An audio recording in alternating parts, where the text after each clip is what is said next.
The NAACP is calling on President Biden to halt all weapons deliveries to Israel and to push for an immediate and permanent ceasefire. The NAACP released a statement that read in part, quote, "It is imperative that the violence that has claimed so many civilian lives immediately stop.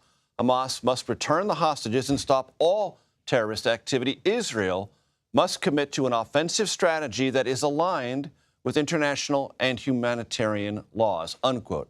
The president and CEO of the NAACP, Derrick Johnson, is here with me now. Derrick, it's great to see you. Thank you for joining us. Walk us through the decision that the NAACP came to and why. Well, we are seeing an increase in racial hate crimes here in America, whether it's racism, anti-Semitic activities, or anti-Islamic phobia.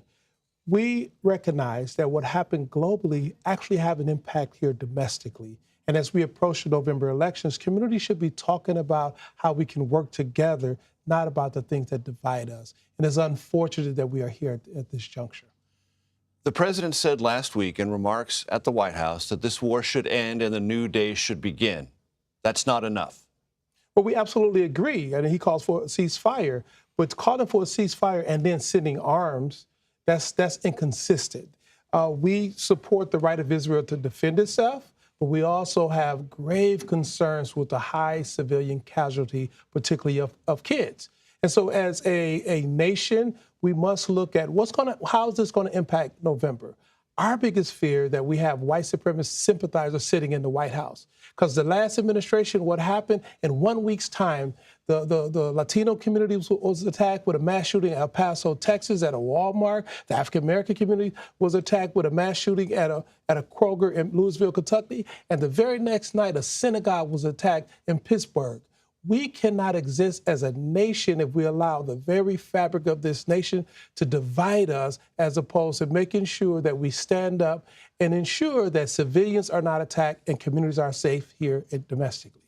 Derrick, for those who might hear this request from the NAACP and think, well, that's separating that very large and powerful organization from President Biden on a matter of policy, that might discourage black turnout for President Biden, that might harm him politically. How would you address that inference being drawn? Well, we are not a spokes organization for the president or any administration. We are nonpartisan and we don't support candidates, but we also recognize the dire nature that we are confronted with our democracy.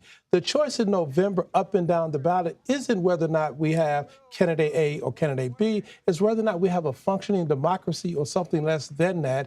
And if we get something less than that, all of our communities could be under attack, especially African Americans, the Jewish community, and the Islamic community. And in this moment, we need to look at ways we can get peace in Gaza, peace in the Congo, so we can begin to focus domestically on what's important.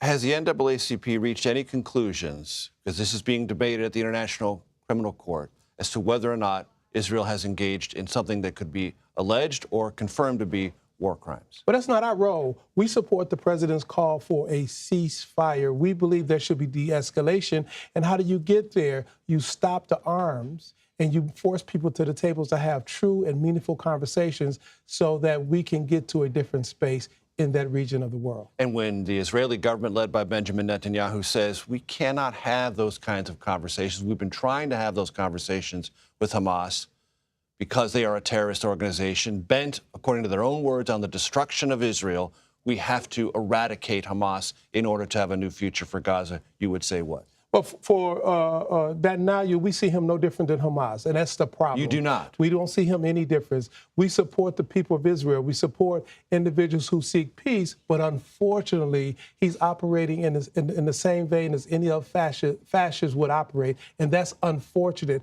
We should be looking at a way forward in peace and not so many civilian children's lives.